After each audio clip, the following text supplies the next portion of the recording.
नमस्कार, मैं doctor Alpana Parekh, associate professor political science, government college Jaipur. बच्चों, मैंने आपको इससे पहले वाले वीडियो में अमेरिका की व्यवस्थापिका यानी अमेरिकी कांग्रेस के बारे में पढ़ा रही थी।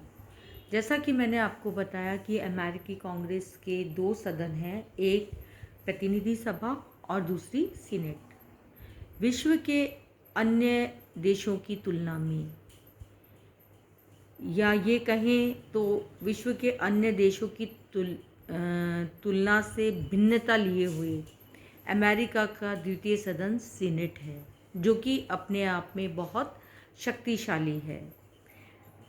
मैंने सीनेट के बारे में और सीनेट की शक्तियों के बारे में आपको पिछले वीडियो में बताया था। अब विश्व के जबकि दूसरे देशों में अमूमन प्रथम सदन जो होता है वो ज़्यादा शक्तिशाली होता है, लेकिन अमेरिका में द्वितीय सदन जो है सीनेट अधिक शक्तिशाली है। तो उसकी अधिक शक्तिशाली होने के पीछे या उसकी इतनी महत्वपूर्ण स्थिति के पीछे क्या कारण है, आज हम ये देखेंगे।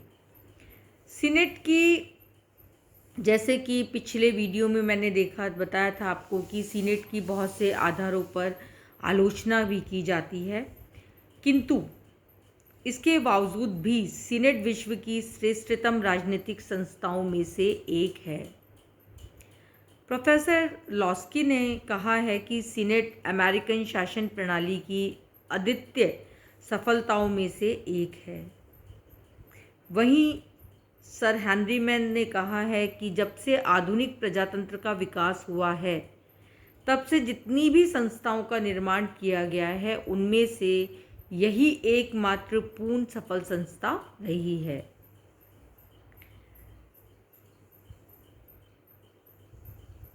जिस प्रकार से रोमन ये कहते हैं कि पीरूस के राजदूत ने रोमन सीनेट को राजाओं की सभा कहा था, वैसे ही अमेरिकी वासी भी अपनी सीनेट को राजनीतिज्ञों और संतों का ओलंपियन निवास स्थान कहते हैं।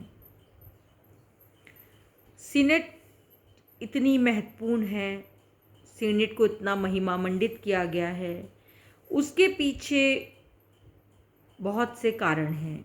जैसा कि मैं आपको स्पष्ट कर दूं कि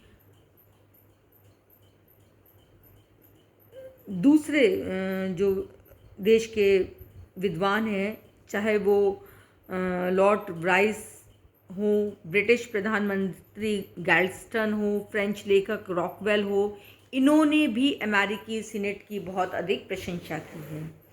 तो अमेरिका में सीनेट की इस महत्वपूर्ण स्थिति के बहुत सारे कारण हैं, जिसमें से पहला जो कारण है वो है संविधान निर्माताओं के द्वारा सीनेट को महत्वपूर्ण स्थान प्रदान किया गया है। संविधान की भाषा से ये नितांत स्पष्ट हो जाता है कि संविधान निर्माता स्वयं भी चाहते थे कि सीनेट अधिक महत्वपूर्ण स्थिति में रहे।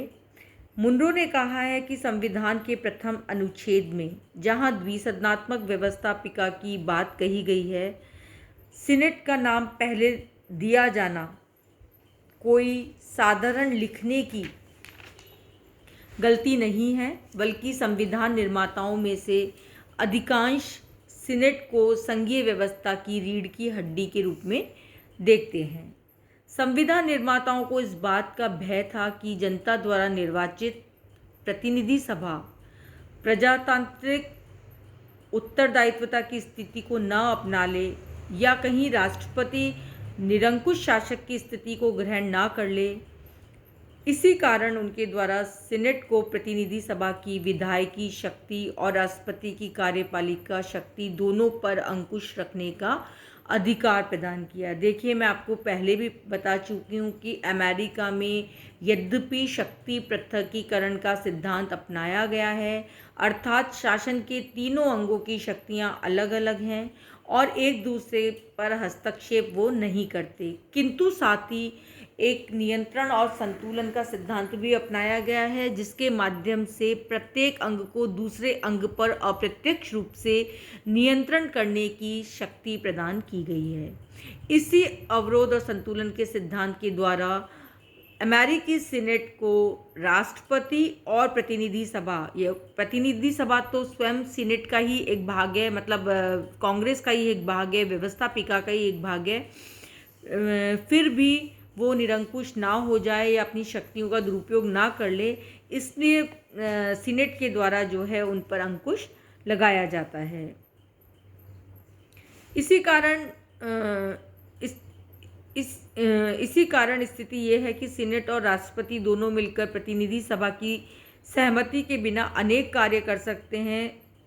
इसी प्रकार सीनेट और प्रतिनिधि सभा मिलकर राष्ट्रपति की उपेक्षा करके कई कार्य कर सकती है, परंतु ऐसे कार्य लगभग नहीं के बराबर हैं जिन्हें राष्ट्रपति और प्रतिनिधि सभा दोनों मिलकर सीनेट की उपेक्षा करके कर सकते हों।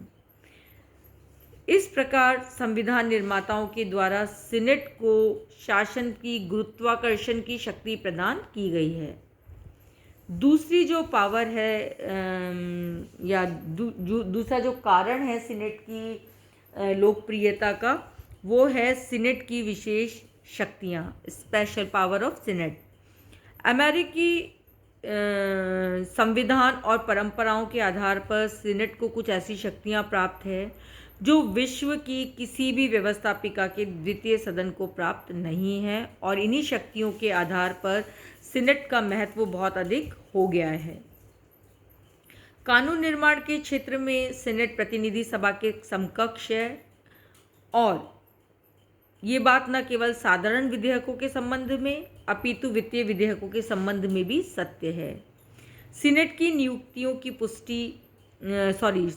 नियुक्तियों की पुष्टि और संधियों की पुष्टि, दो ऐसी शक्तियां प्रदान की गई है जिनके आधार पर सीनेट कार्यपालिका क्षेत्र में राष्ट्रपति की साझेदार बन गई है। मैंने आपको पिछली बार बताया था जब हमने राष्ट्रपति की शक्तियां पढ़ी थी कि सीनेट अंतर्राष्ट्रीय संधि और समझौते जो हैं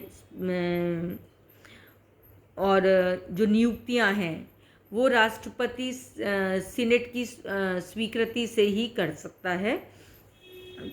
जब तक सीनेट उनको अनुमोदित नहीं करती, राष्ट्रपति के द्वारा की गई संधि जो है वो लागू या मान्य नहीं होती। नियुक्तियों की पुष्टि के आधार पर सीनेट आंतरिक प्रशासनिक कार्य को काफ़ी प्रभावित करती है। संधियों की पुष्टि के आधार पर सीनेट वैदेशिक संबंधों के संचालन पर नियंत्रण रखती है। इस प्रकार सीनेट की जो कार्यपालिका शक्तियां हैं उसके कारण उसके सम्मान में बहुत अधिक वृद्धि हुई है, और इसी तथ्य के कारण सर्वाधिक योग्य और राजनीतिक दृष्टि से सर्वाधिक महत्वाकांक्षी व्यक्ति सीनेट की ओर आकर्षित होते हैं। तीसरे जो कारण है वो है मंत्रिमंडलीय पद्धति का अभाव। यदि अमेरिका में ब्रिटेन की भांति मंत्रिमंडलात्मक पद्धति होती तो प्रतिनिधि सभा और सीनेट के संबंध अलग स्थिति में होते। मंत्रिमंडलात्मक व्यवस्था होने पर अमेरिकी कार्यपालिका अर्थात राष्ट्रपति और मंत्रिमंडल व्यवस्थापिका के निम्न सदन यानी प्रतिनिधि सभा के प्रति उत्तरदायी होते, और इसी के आधार पर प्रतिनिधि सभा सीनेट की तुलना में अधिक शक्तिशाली हो जाती। लेकिन अमेरिका में अध्यक्षात्मक शासन व्यवस्था होने के कारण कार्यपालिका और व्यवस्थापिका जो है वो एक दूसरे से अलग हैं। कार्यपालिका जो है वो व्यवस्थापिका के प्रति उत्तरदायी नहीं है, और प्रतिनिधि सभा को कार्यपालिका पर नियंत्रण रखने की कोई शक्ति प्राप्त नहीं है। अतः कांग्रेस के प्रथम सदन की तुलना में सीनेट जो है वो अधिक शक्तिशाली हो गई है, क्योंकि सीनेट को राष्ट्रपति पर नियंत्रण रखने की शक्ति है। चौथा है प्रत्यक्ष निर्वाचन।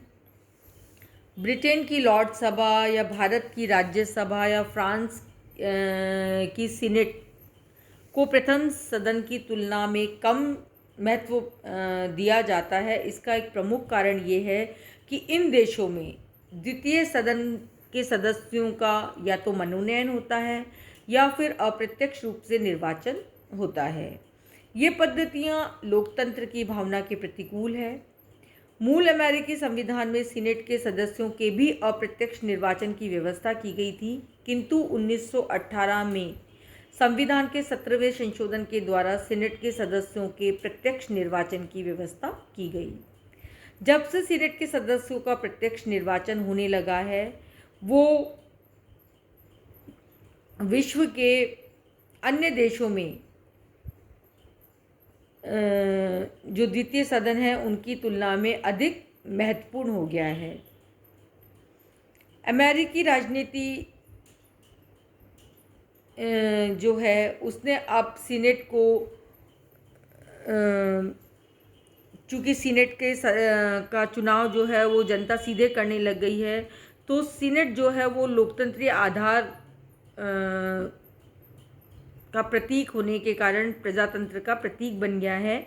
निर्वाचन संबंधी ही एक अन्य बात भी सीनेट को अधिक शक्तिशाली बना देती है, वो है प्रतिनिधि सभा के सदस्यों का निर्वाचन क्षेत्रीय नियम के अनुसार होता है, अतः उनका दृष्टिकोण बहुत ही संकुचित होता है, लेकिन सीनेटर पूरे राज्य का प्रतिनिधित्व करते हैं, इसलिए उनका दृष्टिकोण ज़्यादा व्यापक होता है। इसके बाद जो पांचवा बिंदु है वो है सीनेट का स्थायित्व और सीनेट के सदस्यों का दीर्घकाल। सीनेट का स्थायित्व और सदस्यों का दीर्घकाल भी सीनेट की शक्ति को बढ़ाता है। सीनेट इस अर्थ में स्थायी है कि पूरी सीनेट कभी भी एक साथ भंग नहीं होती और न ही सीनेट के सभी सदस्यों का कार्यकाल नए सिरे से शुरू होता है। सीनेट के सदस्यों का कार्यकाल 6 वर्ष है और 6 वर्ष के इस कार्यकाल का महत्व इस दृष्टि से है कि इसकी तुलना में प्रतिनिधि सभा का कार्यकाल 2 वर्ष का है। प्रतिनिधि सभा के सदस्य जहां एक बार निर्वाचित होने के बाद तुरंत इस चिंता में लग जाते हैं कि दोबारा उन्हें आना है तो वो अपना जनाधार बढ़ाएं, किंतु सीनेट के सदस्य एक बार निर्वाचित होने के बाद लगभग 6 साल तक स्वतंत्रता और निर्भीकता के साथ राष्ट्रीय सेवा में लगे रहते हैं। पुनर्निर्वाचन के संबंध में कोई प्रतिबंध नहीं होने के कारण अनेक सदस्य 18, 24 और कभी-कभी 30 वर्ष से भी अधिक समय तक इसके सदस्य बन जाते हैं। अपने इस दीर्घ अनुभव के कारण ये सीनेटर्स जो हैं वो अमेरिकी राजनीति में अपना विशिष्ट स्थान बना लेते हैं। छठा है सीनेट का लघु आकार। सीनेट का लघु आकार भी उसकी महत्वता और प्रतिष्ठा को बढ़ाता है। सीनेट की कुल सदस्य संख्या 100 है, जबकि प्रतिनिधि सभा की सदस्य संख्या 435 है। छोटे आकार के कारण सीनेट के सदस्यों में पारस्परिक घनिष्ठता होती है, वे स्वतंत्रतापूर्वक वाद विवाद कर पाते हैं। सीनेट का आकार इतना अवश्य है कि उनमें विचारों की भिन्नता रहती है, पर इतना अधिक बड़ा नहीं है जिससे कि विधायकी विचार विमर्श और कार्रवाइयों की सजीवता ना रहे। 7वां कारण है सीनेट के सदस्यों में संस्था के प्रति सम्मान और परस्पर ऐक्य। वैसे तो स्वाभाविक रूप से सभी संस्थाओं के सदस्य अपनी संस्थाओं के प्रति सम्मान रखते हैं और परस्पर एकता की भावना रखते हैं, लेकिन सीनेट के सदस्य अपनी संस्था के प्रति जितना सम्मान रखते हैं और जितना ऐक्य उनमें है उतना परस्पर अन्य कहीं नहीं है। सीनेट सदस्यों में ऐक्य को दृष्टि में रखते हुए कहा जाता है कि सीनेट सदस्य औसत प्रतिनिधि की अपेक्षा भिन्न प्रकार के राजनीतिक प्राणी होते हैं। वे सीनेट के अंदर एक दूसरे पर कटु आक्षेप कर सकते हैं, परंतु कुछ देर बाद ही आप देखेंगे कि वे हाथ में हाथ डाले घूम रहे हैं।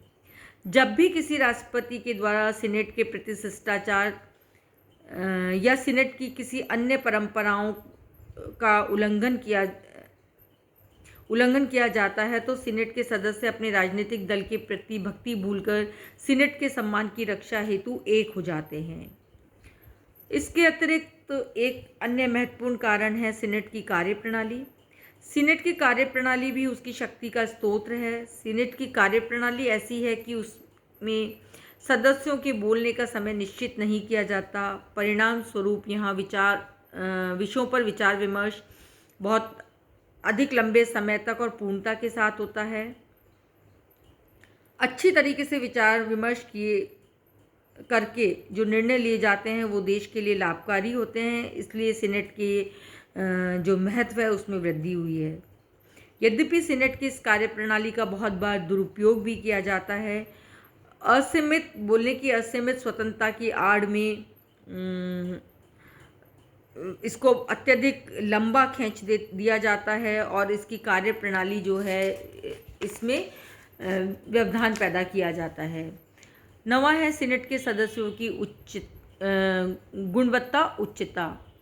संस्था की महत्वता उसके सदस्यों पर निर्भर करती है और सीनेट को इतनी अधिक महत्वता प्राप्त होने का अंतिम किंतु एक महत्वपूर्ण कारण प्रतिनिधि सभा के तुलना में सीनेट सदस्यों की गुणवत्ता श्रेष्ठता है।